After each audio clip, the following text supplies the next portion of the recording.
उसे बिना कोमलता किए सत्यानाश कर।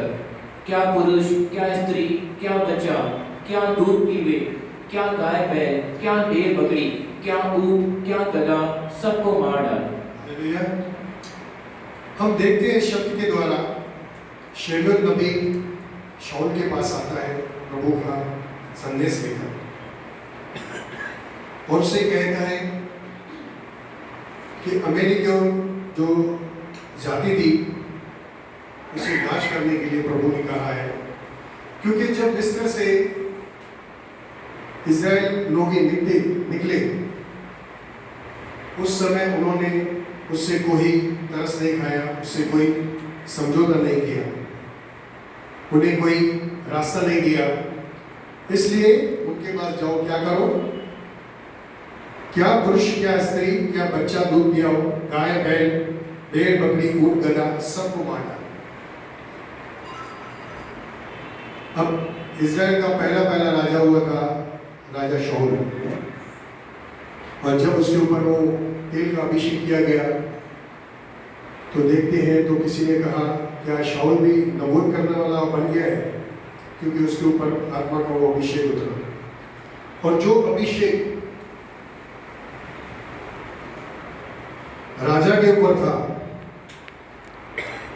वही अभिषेक प्रजा के ऊपर आता है, क्योंकि बाइबल यही बताती है कि हारून के ऊपर जो तेल उस पर डाला गया वो सर से दाढ़ी तक, दाढ़ी से होते हुए उसके शोर तक आया था। वो मस्सा, वो अभिषेक उस पर आता है। यहाँ पर एक उसको आज्ञा दी गई, और जहाँ हम देखते हैं अय्यूब में पढ़ा कि सज्जन उसका भय मानता है, और जो भय मानता है वो उसकी आज्ञा का पालन करता है। अब यहाँ पर देखते हैं हम कि राजा शाऊल ने किस रीति से उसकी आज्ञा मानी। अब हम पढ़ेंगे उसका 8 पद पढ़ेंगे, 8 पद से पढ़ेंगे। और उनके राजा अगाग को जीवित पकड़ा और उसकी सब प्रजा को तलवार से सत्यानाश कर डाला। एक मिनट, यहाँ पर देखते हैं जब शाऊल ने आज्ञा पाई शमूएल के द्वारा तो वो अपनी प्रजा को इकट्ठा करने लगा, और इकट्ठा करते हुए उन्हें तैयार किया और चढ़ाई के लिए गए। वहाँ एक जाति रहती थी, कैनी जाति। उनको उन्होंने कहा यहाँ से तुम हट जाओ, क्योंकि हमें अमेरिका को नाश करना है। वहाँ से वो निकल गए, और यहाँ पर जो आज्ञा शाऊल को मिली, हम 8 पद में देखते हैं कि उसने क्या किया। उनके राजा आगाग को जीवित पकड़ा, जबकि प्रभु ने उसे आज्ञा दी थी कि सबको सत्यानाश करना, किसी को भी नहीं करना, बख्शना नहीं, किसी चीज को भी नहीं छोड़ना, यहाँ तक कि खेत खलियान सबको पत्थर डालकर उन्हें नाश कर देना, जीव जंतु, यहाँ तक कि दूध पियाओ बच्चों को भी। लेकिन इसने आज्ञा मानी, लेकिन पूरी तरह से नहीं मानी। आइए 9 पद से पढ़ते हैं। परंतु अगाग पर और अच्छी से अच्छी भेड़ बकरियों, गाय बैलों, मोटे पशुओं और मेमनों और जो कुछ अच्छा था उन पर शाऊल और उसकी प्रजा ने कोमलता की और उन्हें सत्यानाश करना न चाहा, परंतु जो कुछ तुच्छ और निकम्मा था उसको उन्होंने सत्यानाश किया। यहाँ पर उन्होंने अपनी बुद्धि का सहारा लिया। राजा शाऊल ने, जबकि हमने अय्यूब में पढ़ा, जो अपनी बुद्धि में, अपनी दृष्टि में बुद्धिमान होता है उस पर परमेश्वर कभी दृष्टि नहीं करता। हालेलुया। और इसने क्या कहा, इसने क्या किया, इसे कहा गया था कि राजा, उसकी प्रजा, वरन जहां कुछ है उसके देश, उस नगर को पूरी तरह से सत्यानाश करना। लेकिन इसने क्या किया, राजा को अच्छी भेड़ बकरियां, गाय बैल, मोटे पशु, मेमनों और कुछ अच्छे, जो कुछ अच्छा था उनको उसने अपने पास जीवित बचा के रखा, उनका सत्यानाश नहीं किया। अभी परमेश्वर से कुछ भी छुपा नहीं है। बाइबल बताती है कि परमेश्वर मन को तोलता है। नीति वचन 16 अध्याय 2 पद में लिखा है,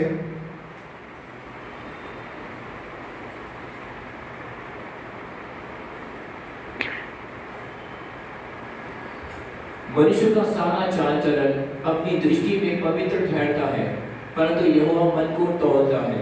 लेकिन यहोवा परमेश्वर मन को तौलता है।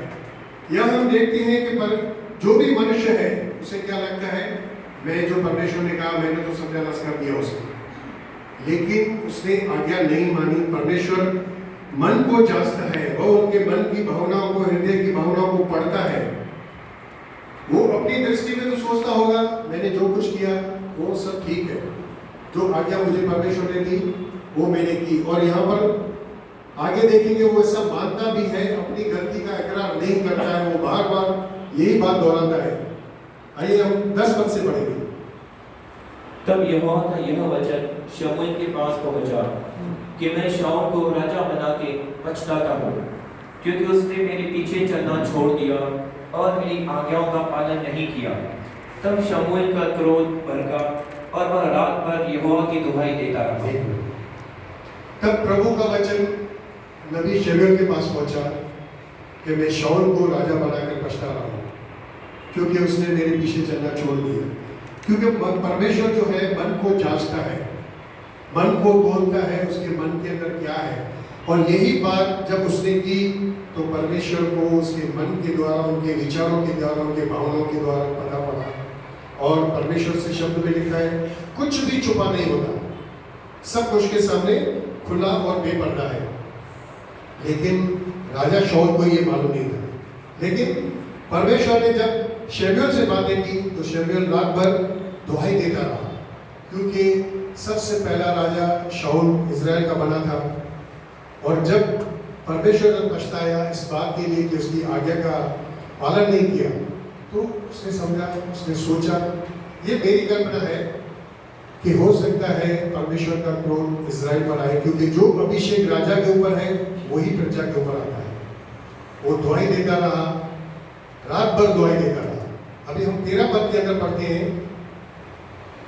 तब शमूएल शाऊल के पास गया और शाऊल ने उसे कहा, तुझे यहोवा की ओर से आशीष मिले, मैंने यहोवा की आज्ञा पूरी की है। अभी यहाँ पर क्या है, शमूएल शाऊल से मिलने जाता है और शाऊल ने उससे कहा, शाऊल ने शमूएल से कहा तुझे प्रभु की ओर से आशीष मिले।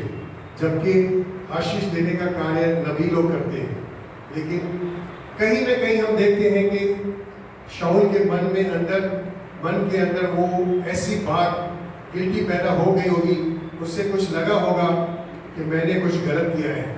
लेकिन फिर भी आगे देखते हैं वो क्या करता है, मैंने प्रभु की आज्ञा पूरी की है। वो कहता है मैंने प्रभु की आज्ञा पूरी की है, लेकिन उसने पूरी नहीं की।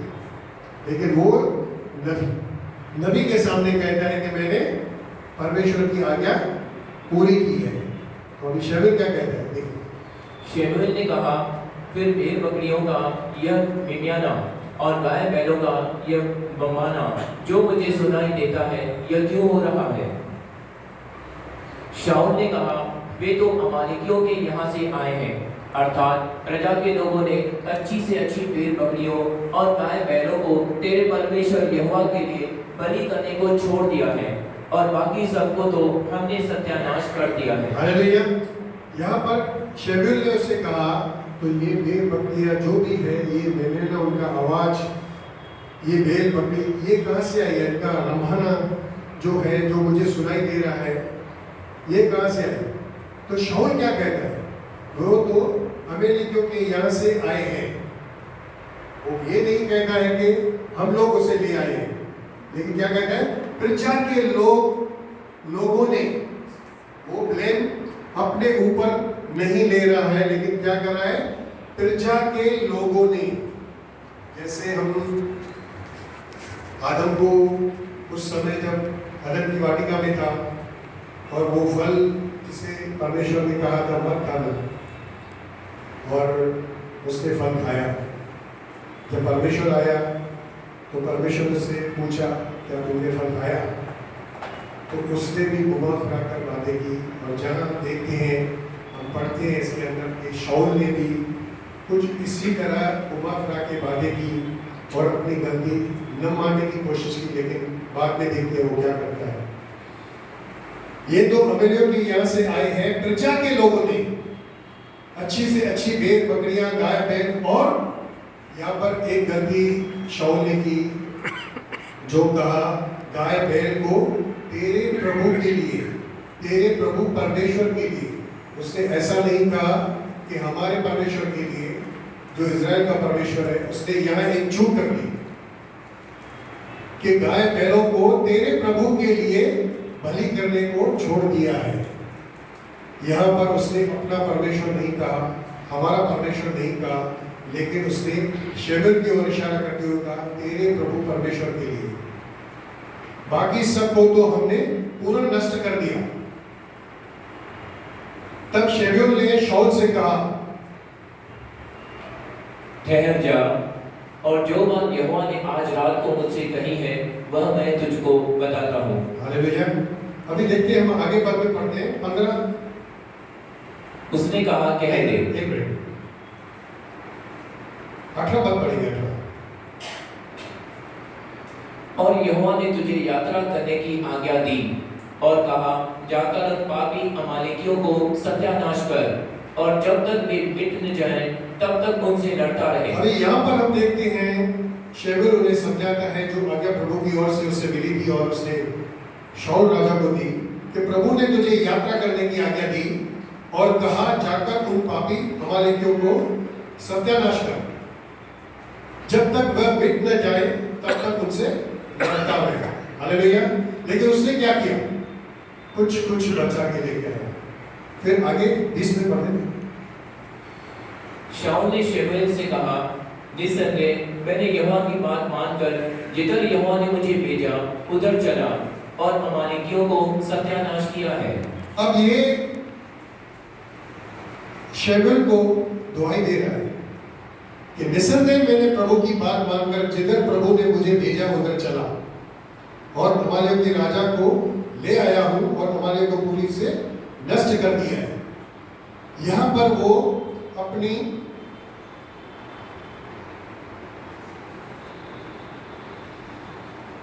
नबी शेबेल को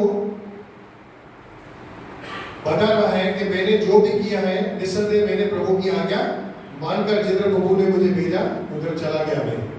आगे देखते हैं। परंतु प्रजा के लोग लूट में से भेड़ बकरियों और गाय बैलों अर्थात सत्यानाश होने की उत्तम वस्तुओं को गिलगाल में तेरे परमेश्वर यहोवा के लिए बलि चढ़ाने को ले आए हैं। अभी यहाँ पर देखते हैं, फिर वो कहता है तेरे परमेश्वर के लिए।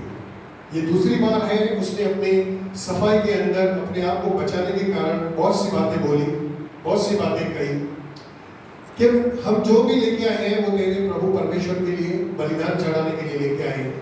यहाँ पर उसने अपनी बुद्धि का, केवल अपनी बुद्धि का सहारा लिया। अपने दृष्टि में बुद्धिमान होना चाहा, लेकिन बुद्धिमान जो अपनी बुद्धि में, अपने सिर्फ दृष्टि में बुद्धिमान ठहरना चाहता है, वो हमेशा अपने फंदे में ही फंसता है। क्योंकि परमेश्वर का वचन कहता है अपने बुद्धि का सहारा मत लेना, वरन संपूर्ण मन से अपने परमेश्वर पर भरोसा रखना। और बाइबल बताती है कि उसने ऐसा नहीं किया। तो शेबेल उससे क्या कहता है, 22 में पढ़ेंगे। शेबेल ने कहा, क्या यहोवा होम बलियों और मेल बलियों से उतना प्रसन्न होता है जितना कि अपनी बात के माने जाने से प्रसन्न होता है? सुन, मानना तो बलि चढ़ाने और कान लगाना मेरों की चर्बी से उत्तम है। देख, बलवा करना और भावी कहने वालों से पूछना एक ही समान पाप है, और हठ करना मूर्तों और विरत देवताओं की पूजा के तुल्य है। तूने जो यहोवा की बात को तुच्छ जाना, इसलिए उसने तुझे राजा होने के लिए तुच्छ जाना है। हालेलुया। अब शेबेल उसे समझाता है कि सुन, मानना तो बलि के चढ़ाने से और कान लगाना भेड़ों की चर्बी से उत्तम है। देख, परमेश्वर से विरोध करना तो भावी कहलाने से पूछने के समान पाप है। हट करना मूर्तियों और ग्रह देवताओं की पूजा के तुल्य है। जब वो उससे बातें समझाता है, और यही बात होशे 6 में भी लिखा है,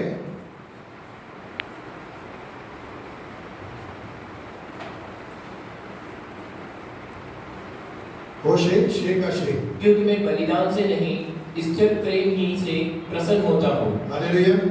अब यहाँ पर शब्द लिखा है परमेश्वर का शब्द कहता है परमेश्वर बलिदान से नहीं लेकिन इस तरह प्रेम से ही प्रसन्न होता है, और जो प्रेम करता है वो उसकी आज्ञाओं को मानता है। हालेलुया। जब ये बातें शमूएल नबी ने शाऊल से कही तब शमूएल अपनी गलती को मानता है। अब 24 पद में हम देखेंगे। शाऊल ने शमूएल से कहा, मैंने पाप किया है, मैंने तो अपनी प्रजा के लोगों का भय मानकर और उनकी बात सुनकर यहोवा की आज्ञा और तेरी बातों का उल्लंघन किया है। अब यहाँ पर देखते हैं शमूएल ने कहा मैंने पाप किया है, मैंने तो अपनी प्रजा के लोगों का भय मानकर और उनकी बात सुनकर प्रभु की आज्ञा और तेरी बातों का उल्लंघन किया है। हालेलुया। अब यहाँ देखते हैं हम कि इसने अपनी गलती मान ली। इसने कहा मुझे प्रजा का डर था, उनकी बातें मैंने सुनी और परमेश्वर की बातों को छोड़ दिया। उसने बुद्धि का सहारा लिया और ऐसे मार्ग पर चला गया जो परमेश्वर से दूर लेके गया। इसके लिए परमेश्वर ने उसे तुच्छ जाना। अब एक आज्ञा, केवल एक आज्ञा उसने न मानी, लेकिन हम अपने जीवन के अंदर देखते हैं। आइए हम देखते हैं यूहन्ना 14 उसका 15।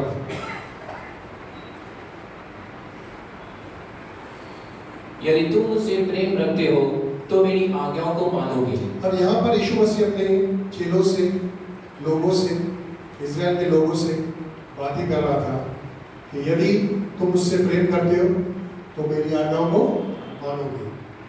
21 पर पढ़िए इसका 21। जिसके पास मेरी आज्ञा है और वह उन्हें मानता है वही मुझसे प्रेम रखता है। और जिसके पास मेरी आज्ञा है और उसे मानता है वही मुझसे प्रेम करता है।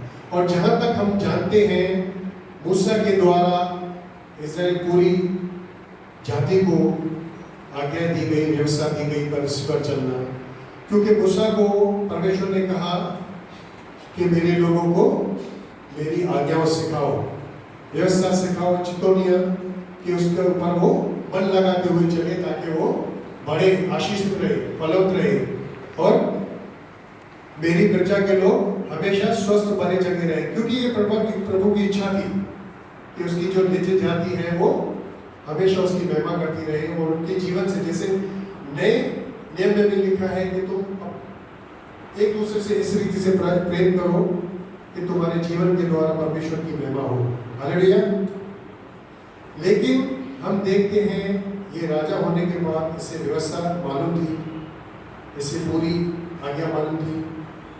परमेश्वर ने इससे पहले इजराइल का राजा होने के लिए चुना, लेकिन ये बार बार उस आदम के समान अपने आप को बचाने के लिए ऐसी बातें करता रहा। लेकिन जब शमूएल के द्वारा वो बातें की गई कि तू हठ करता है और मूर्ति और ग्रह देवताओं की पूजा के तुल्य है, तो उसे रियलाइज हुआ और उसने अपनी गलती मानी कि मैंने प्रजा के भय के कारण, लोगों के भय के कारण ऐसा किया, और वो परमेश्वर के नजरों में गिर गया।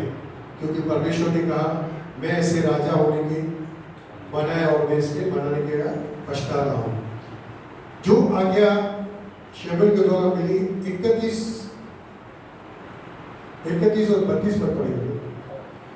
तब शमूएल लौटकर शाऊल के पीछे गया और शाऊल ने यहोवा का दंडवत की। तब शमूएल ने कहा, अमालेकियों के राजा अगाग को मेरे पास ले आओ।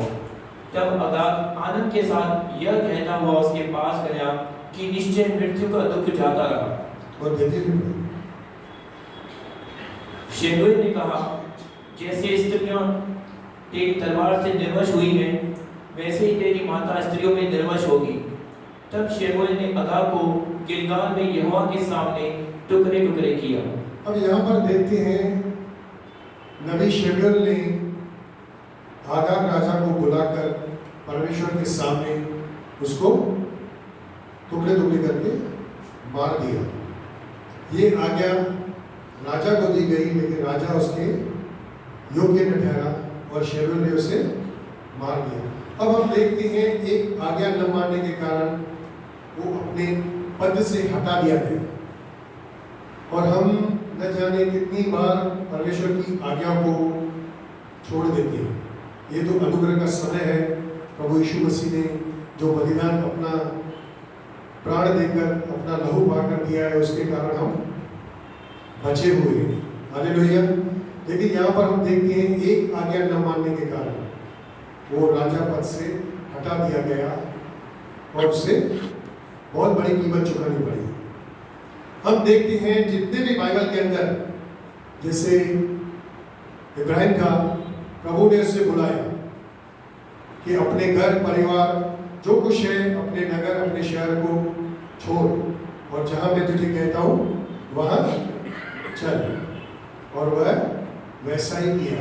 और इसकी आज्ञा पालन को उसकी धार्मिकता ठहराया गया और धर्मी की प्रार्थना प्रभु सुनता है। हालेलुया। और उसे आशीष करता गया और जिस रीति से उसे आज्ञा मिलती गई वो वैसा ही करता गया। आज हम देखते हैं कि इब्राहिम सबका वो परमेश्वर ने उसे विश्वास का पिता ठहराया। हालेलुया। अब हम आगे देखते हैं कि जिस रीति से आज्ञा न मानने के कारण दंड आया, वैसे ही आज्ञा मानने के कारण आशीष कैसे आती है। आइए हम देखते हैं दूसरा राजा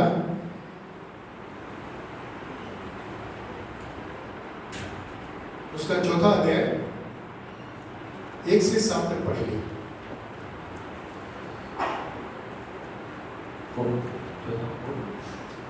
दूसरा राजा उसका 4 अध्याय। भविष्यवक्ताओं के चेलों की पत्नियों में से एक स्त्री ने एलीशा की दुहाई देकर कहा, तेरा दास मेरा पति मर गया और तू जानता है कि वह यहोवा का भय मानने वाला था और जिसका वह कर्जदार था वह आया है कि मेरे दोनों पुत्रों को अपने दास बना के ले जाए। एलीशा ने उससे पूछा, मैं तेरे लिए क्या करूं? मुझसे कहे कि तेरे घर में क्या है? उसने कहा, तेरी दासी के घर में एक हांडी तेल को छोड़ और कुछ नहीं है। उसने कहा, तू बाहर जाकर अपनी सब पड़ोसियों से खाली बर्तन मांग ले आ और थोड़े बर्तन न लाना। फिर तू अपने बेटों समेत अपने घर में जा और द्वार बंद करके उन सब बर्तनों में तेल उंडेल लेना और जो भर जाए उन्हें अलग रखना। तब वह उसके पास से चली गई और अपने बेटों समेत अपने घर जाकर द्वार बंद किया। तब वे तो उसके पास बर्तन लाते गए और वह उंडेलती गई। जब बर्तन भर गए तब उसने अपने बेटे से कहा, मेरे पास एक और भी ले आ। उसने उसे कहा, और बर्तन तो नहीं रहा। तब तेल थम गया। तब उसने जाकर परमेश्वर के भक्त को यह बता दिया और उसने कहा, जा तेल बेचकर तिल भर दे और जो रह जाए उसे तू अपने पुत्रों से अपना निर्वाह करना। हालेलुया। यहाँ पर देखते हैं हम एक परमेश्वर का दास है जो इस दुनिया में नहीं था, लेकिन उसकी पत्नी एलीशा के पास आके उसकी दुआई दे रही है। क्या कह रही है? तेरा दास मेरा पति मर गया है। हालेलुया। तेरा दास मेरा पति मर गया है, तू तो जानता है कि वह प्रभु का भय मानने वाला था। हालेलुया। और जिसका वह कर्जदार था वह आया है कि मेरे दोनों पुत्रों को अपने दास बनने के लिए ले जाए। अब यहाँ पर हम देखते हैं कि उस परमेश्वर के दास की पत्नी जो आई थी दुआई देने के लिए कि मेरे 2 पुत्र हैं, मेरा पति जो कर्ज लेकर मर गया वो तो परमेश्वर का दास था, लेकिन जिनका कर्जा है वो लोग आए हैं कि मेरे दोनों पुत्र को जो मेरी बुढ़ापे का सहारा है उन्हें ले जाए। तो उसने दुआई दी। अभी बाइबल में क्या लिखा है आइए देखते हैं। भजन संहिता 34 उसका 15।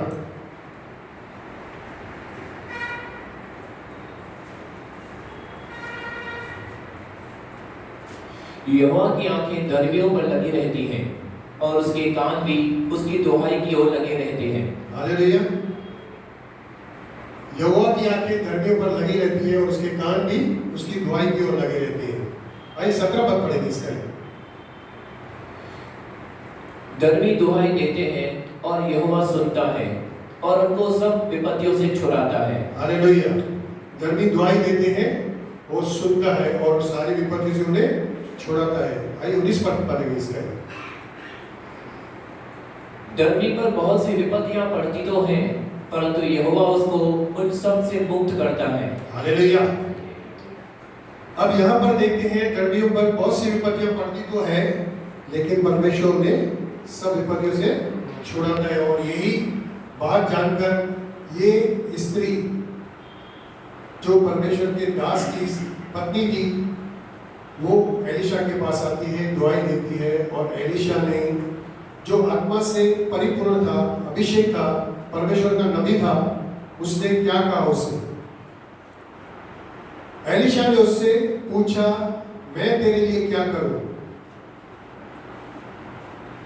मुझसे कहे कि तेरे घर में क्या है? उसने कहा, तेरी दासी के घर में एक हंडी तेल को छोड़कर और कुछ भी नहीं है।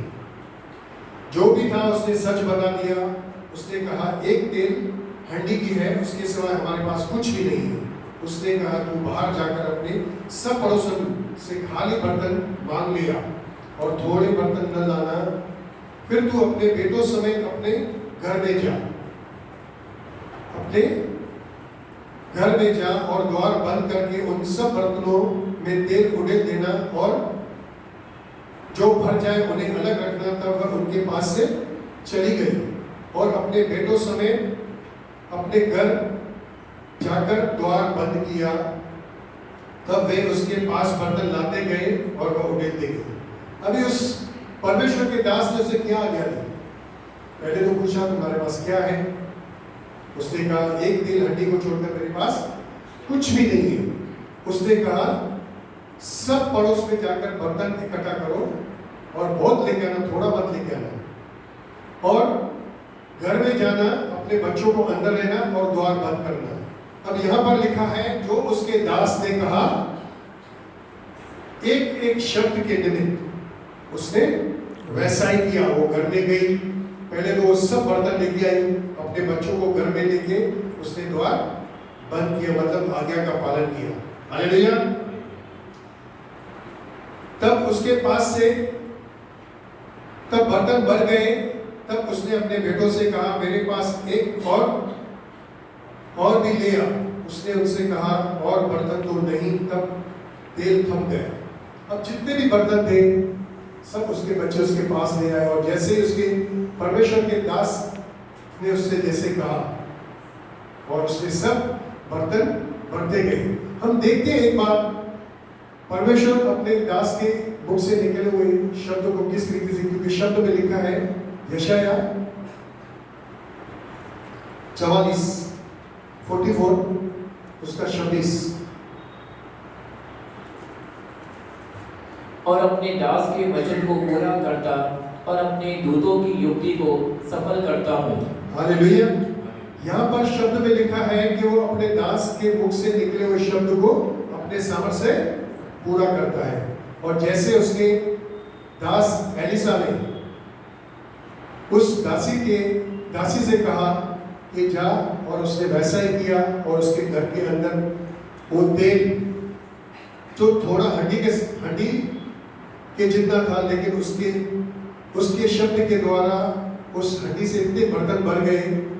और वह जैसे वो हुआ तब वह तेल थम गया। तब उसने जाकर परमेश्वर के भक्त को यह बात बता दिया और उसने कहा, जहाँ तेल बेचकर ऋण चुका भर दे, और जो रह जाए उससे तू अपने पुत्रों से अपना जीवन निर्वाह कर।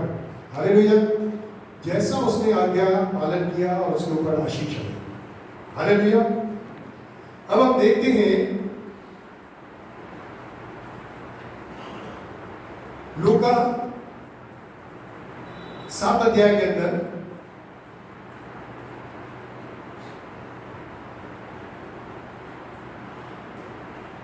उसका 36 देखते हैं। जब हम 36 से पढ़ेंगे थोड़ा।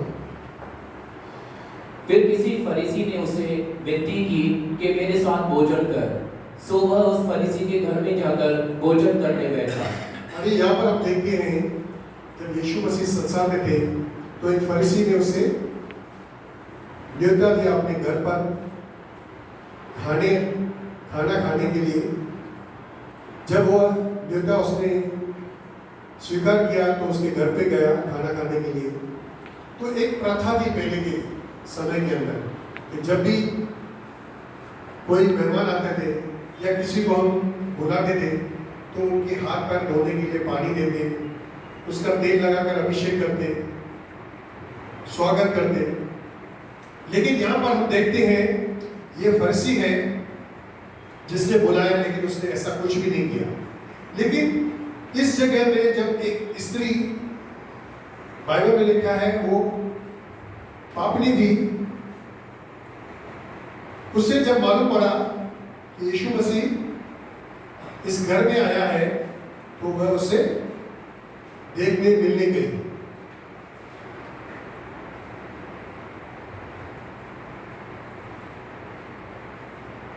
और वो जब वहां पर गई और उसके पीछे जाके खड़ी हो गई और उसके सामने रोती, उसके पैरों को अपने आंसू से भिगोती और अपने बालों से उसके पाँव को पोंछती। वो बार बार ऐसे करती। जब ऐसा करती रही और फरीसी ने देखा तो उसने क्या ये किया? 39 से पढ़ेंगे। यह देखकर वह फरीसी जिसने उसे बुलाया था अपने मन में सोचने लगा, यदि यह भविष्यवक्ता होता तो जान लेता कि यह जो उसे छू रही है वह कौन और कैसी स्त्री है, क्योंकि वह तो पापनी है।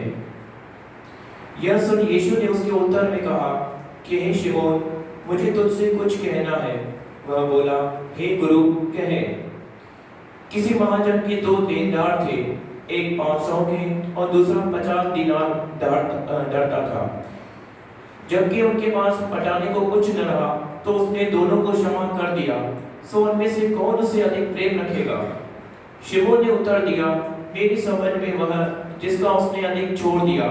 उसने उसे कहा, तूने ठीक विचार किया है। और उस स्त्री की ओर फिरकर उसने शिमोन से कहा, क्या तू इस स्त्री को देखता है? मैं तेरे घर में आया, परंतु तूने मेरे पांव धोने के लिए पानी न दिया, पर इसने मेरे पांव आंसुओं से भिगोए और अपने बालों से पोंछा। तूने मुझे चूमा न दिया, पर जब से मैं आया हूँ तब से इसने मेरे पांव को चूमना न छोड़ा। तूने मेरे सिर पर तेल नहीं मला, पर इसने मेरे पांव पर इत्र मला है। हालेलुया।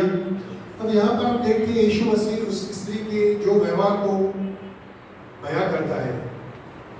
जो प्रथा थी उनके अनुसार फरीसी ने नहीं किया, लेकिन उस स्त्री ने किया।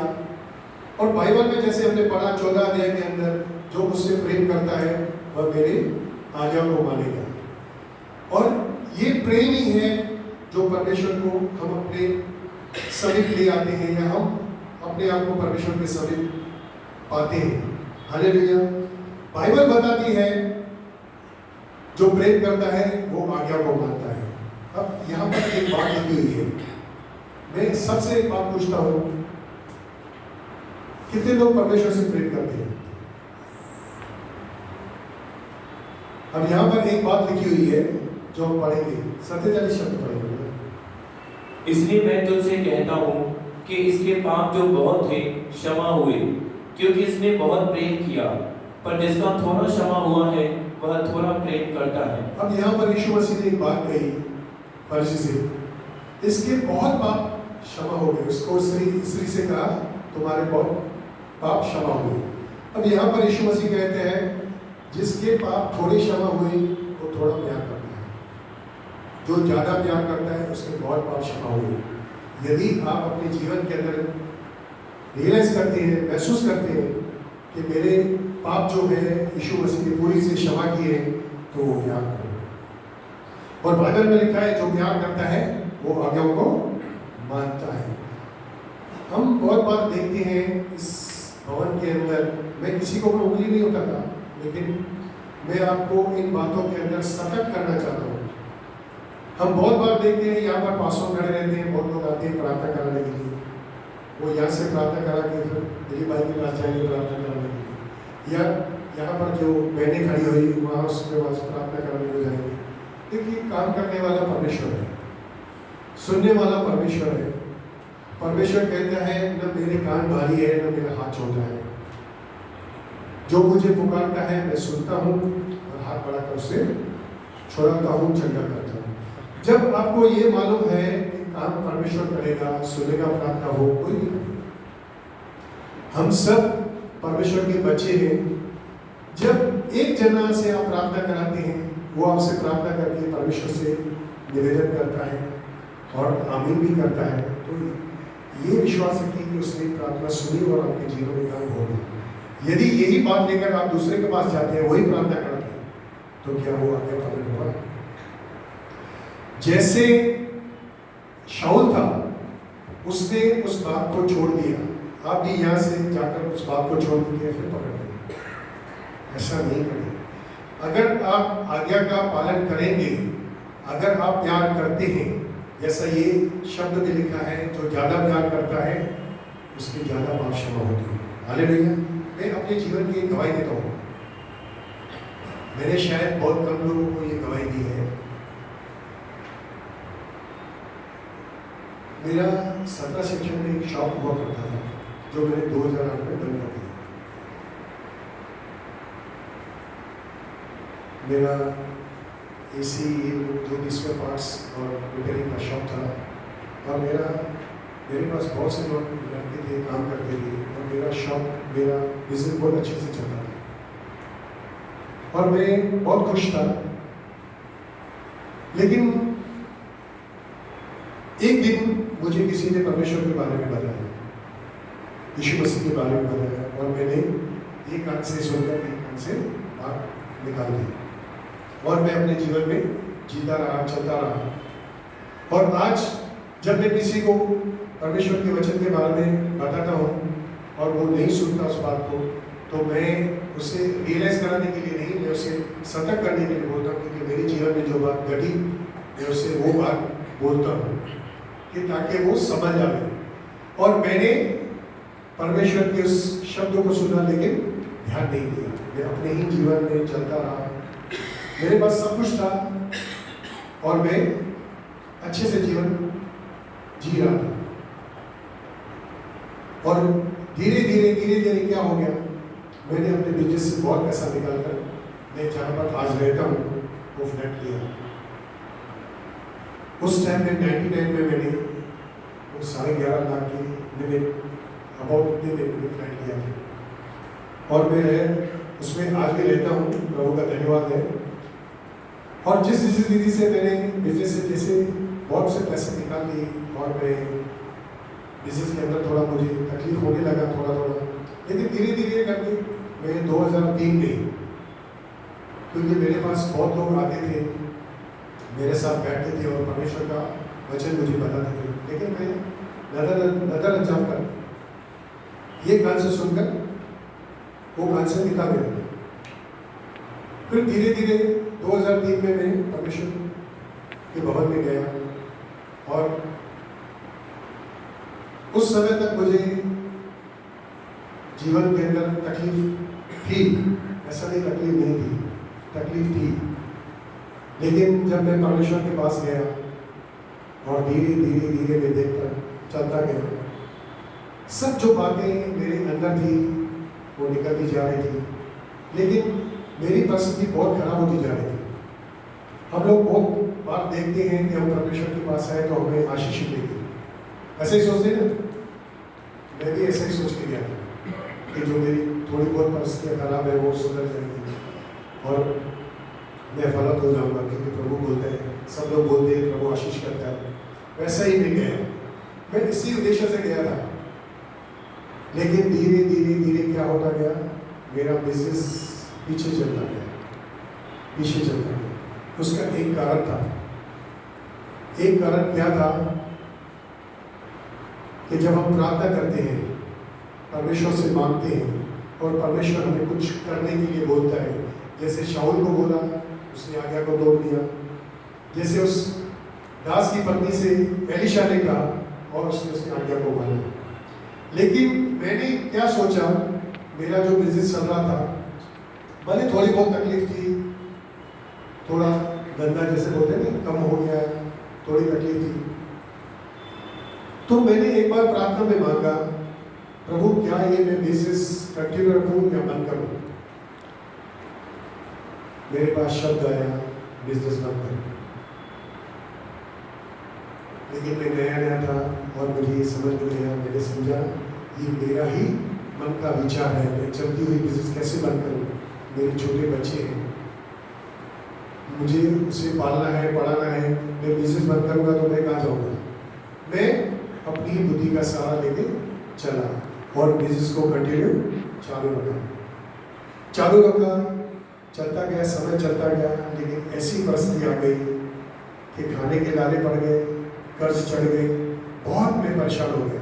मैं सोचता था कि मैं तो गया था वहाँ से प्रार्थना करके प्रभु के पास कि मुझे वो वहाँ से छुड़ाएगा, लेकिन परिस्थितियाँ और उलट गई और परिस्थितियाँ बिगड़ गई।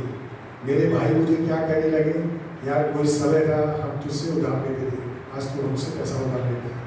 तो मुझे मालूम नहीं, क्योंकि समझ नहीं रहा था और हम लोग वो टाइम में नए नहीं थे, लेकिन फिर भी मैं परमेश्वर ने मुझे छोड़ा नहीं और मैं राही के दाने के समान विश्वास करता हुआ चलता गया। जैसे जैसे प्रार्थना करता, प्रभु मुझे बार बार कहता है सुबह उठो प्रार्थना करो, सुबह उठो प्रार्थना करो, लेकिन मैं उन बातों को ध्यान नहीं दे पा रहा था, क्योंकि मैं अपने ही परिस्थितियों को देखकर उसे जिस बातों के अंदर उलझा हुआ था मैं उससे निकलने की कोशिश कर रहा हूँ। बहुत बार चलता, गाड़ी चलाते चलाते मैं परमेश्वर से बातें करता, प्रभु मैंने इतनी बार दुआएं की, प्रार्थना की, लेकिन कुछ उत्तर नहीं है। पवित्र आत्मा मुझसे एक ही बात कहता, क्या तुझे लगता है कि परमेश्वर चुप कर बैठा है, तेरे विषय कुछ कार्य नहीं कर रहा है? मैं इस बात को लेकर धन्यवाद करता आगे बढ़ता चला। मैं परमेश्वर का धन्यवाद करता हूँ। जैसे जैसे परिस्थितियाँ बिगड़ती गई, जैसे जैसे परिस्थितियाँ बिगड़ती गई, एक परमेश्वर का दास मेरे दुकान में आया। जैसे ही एंट्री की, मैं उसे जानता नहीं, वो परमेश्वर का दास कोई पास्टर था, मुझे उसका शायद नाम पास्टर बोस करके, जहाँ तक मुझे याद है, कोई बदलापुर से मेरे पास मेरे दुकान में आया कुछ सामान के लिए। जैसे ही उसने मेरे दुकान में एंट्री की, मुझसे कहा ब्रदर, क्योंकि वो मुझे नहीं जानता था, मैं उसे नहीं जानता, लेकिन एक भाई जो एक बार मुझे मिला था, वही उसे वहाँ पर लेके आया था कि यहाँ पर सामान मिलता है, आप यहाँ से ले लो। तो वो जैसे ही दुकान में उसने एंट्री की, मुझसे कहा अरे ये दुकान आपका है? मैं बोला नहीं, ये मेरा दुकान नहीं है, ये भाड़े का है। तो उसने मुझसे एक बात कही, ये जगह आपके लिए नहीं है, परमेश्वर ने आपके लिए कोई और जगह रखी है। मैं हैरान हो गया, मैं सोचता रहा, मैं इस भाई से तो कभी मिला नहीं, ये आके ही मुझसे ऐसा बोलता है। तो उसने प्रार्थना की, जवा सिंह को घटी हो सकती है, लेकिन तेरे दरवाजों को, तेरे बच्चों को किसी बड़ी वस्तु की घटी नहीं होगी। वचन मिल गया, प्रार्थना भी हुई, मैं सोचता रहा। फिर एक बार एक भाई आया, मुझसे कहा यार एक बात है जो परमेश्वर ने तुझसे कही है, तूने नहीं की है। सोचता यार कौन सी बात होगी जो परमेश्वर ने मुझसे कही है, मैंने मानी नहीं। मैं सोचता रहा, फिर प्रार्थना में गया, प्रभु से प्रार्थना की, प्रभु ऐसी कौन सी बात है जो तूने मुझसे कही और मैंने न की है। फिर यही बात मेरे सामने आई, दुकान बंद कर, ये बिजनेस बंद कर, ये जगह छोड़। मैं हैरान हो गया। सुबह जब 9 बजे वो टाइम में मैं घर से निकलता था शॉप के लिए, मैं सुबह गया, जब प्रार्थना में बैठा था, मैंने परमेश्वर से चीख मांगा, प्रभु अगर ये ही बात है, ये तेरी ओर से बात है कि मैं ये दुकान बंद करूँ, तो आज मैं तुझसे चीख मांगता हूँ कि ये आदमी, फलाना आदमी, एक आदमी का नाम लिया जो मेरे दुकान में नहीं आता, एक आदमी का नाम लिया, ये फलाना आदमी अगर मेरे शॉप पर आता है और मुझसे ऐसा ऐसा ऐसा करके कहता है, तो मैं शॉप बंद करूँगा। मैं प्रार्थना करके सुबह दुकान की ओर निकला। मैं लगभग 9-9 बजे वो दुकान खोलता था और मेरे लड़के सब 10 बजे आते थे। तब तक मैं घर दुकान के अंदर झाड़ू ये वो सब काउंटर साफ करके सब साफ सफाई करके बैठ जाता था। जैसे ही मैं झाड़ू लगा रहा था और सफाई कर रहा था, वो आदमी जो प्रार्थना में मैंने परमेश्वर के सामने रखा, ये आदमी अगर मेरे पास आकर करके ये बातें कहता है, तो मैं ये बंद करता हूँ। मैं अगर झाड़ू मार के थोड़ी देर काउंटर साफ करके अगर बैठा ही था, वो फलाना आदमी आकर मेरे पास पड़ गया, मेरे से बातें कर रहे हैं, कैसा है? मैंने ठीक हूँ। पूछ रहा था, बोला सब अच्छा है, सुनाओ कैसे आना हुआ? बोला एक बात बोलूँ? मैंने बोला बोलो। बोला यार दिन में तो नहीं करेगा? नहीं, बोला बोलो बोलो, कोई बात नहीं। जो बात मैं अपने घर में प्रार्थना में परमेश्वर से चिन्ह के रूप में रखा, वही बातें वो दोहरा रहा है।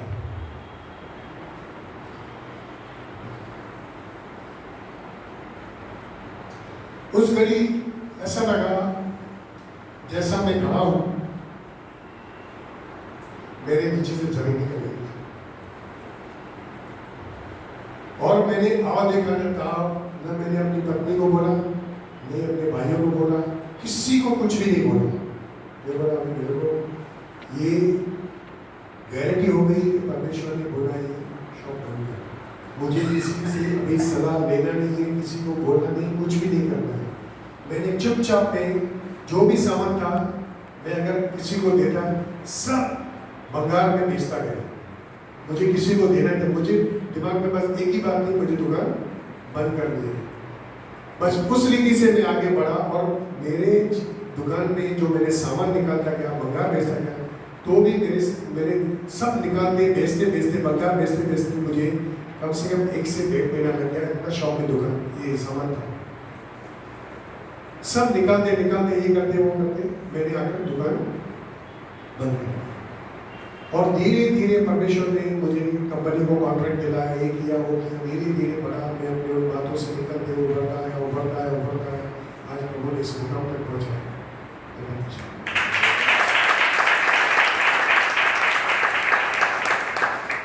अब यहाँ पर देखते हैं हम कि आज्ञा क्या है, आज्ञा क्या है। अब बाइबल बताती है यूहन्ना 12:50,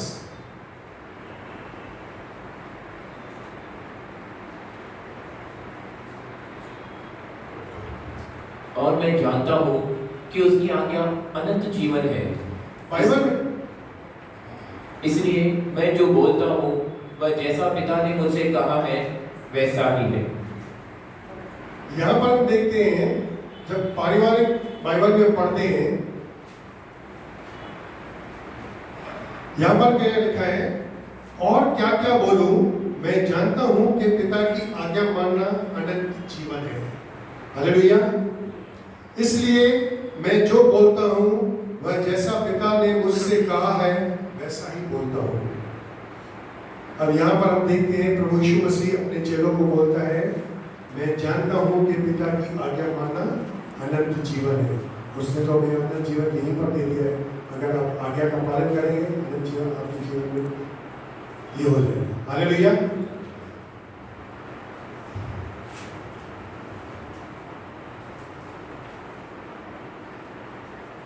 जैसा जैसा हम बढ़ते गए, चलते गए और सीखते गए, हम देखते हैं बहुत बार हम कलीसिया के अंदर एब्सेंट रहते, नहीं आते। किसी काम की वजह से आप नहीं आते, वो अलग बात है। किसी को काम हो गया, अलग बात है। लेकिन जब आपको समय मिलता है तो संगत में आए। संगत में आने से आपके ऊपर वो अभिषेक आएगा। जब आप वचन सुनेंगे, जितना वचन सुनेंगे, जितना बाइबल पढ़ेंगे, आप उतना उसके नजदीक जाएंगे। आइए देखते हैं यूहन्ना का 17 अध्याय।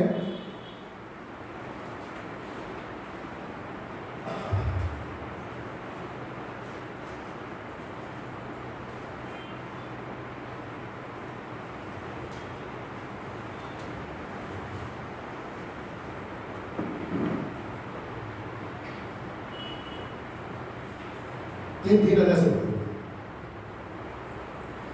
17 यूहन्ना 17:3।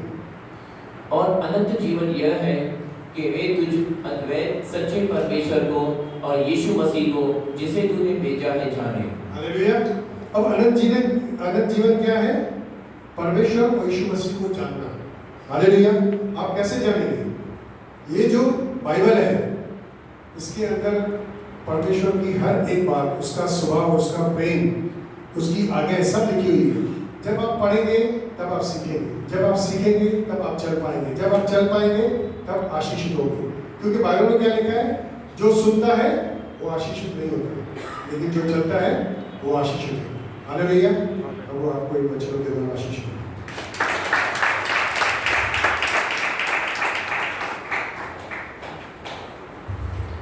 जय मसीह। हमारा ईश्वर, हमारा परमात्मा छोटी छोटी बातों के अंदर विश्वास योग्य है, लेकिन हम छोटी छोटी बातों को नज़रअंदाज करते हैं। ठीक है, ये चलता है, ये नहीं करो तो क्या फर्क पड़ता है। लेकिन छोटी छोटी बातों के अंदर परमेश्वर की बड़ी बड़ी बातें छुपी हुई हैं। यदि हम उसका पालन करते हैं तो बहुत ही ज़बरदस्त आशीष प्राप्त कर सकते हैं, परिवर्तन प्राप्त कर सकते हैं, जीवन बदल सकता है। नहीं तो हम अगर बोलेंगे एक छोटी बात है, इससे क्या फ़र्क पड़ता है, तो ये हमारे लिए नुकसानदायक साबित हो सकती है। इसलिए जो प्रभु ने आपको मुझे कहा है हमें करना है, और सबसे बड़ी बात क्या करनी है, हमेशा उस पर विश्वास करना है, कभी भी डाउट हमें नहीं करना है। चलिए एक अनाउंसमेंट हम सुन लेते हैं। आने वाले मंगलवार के दिन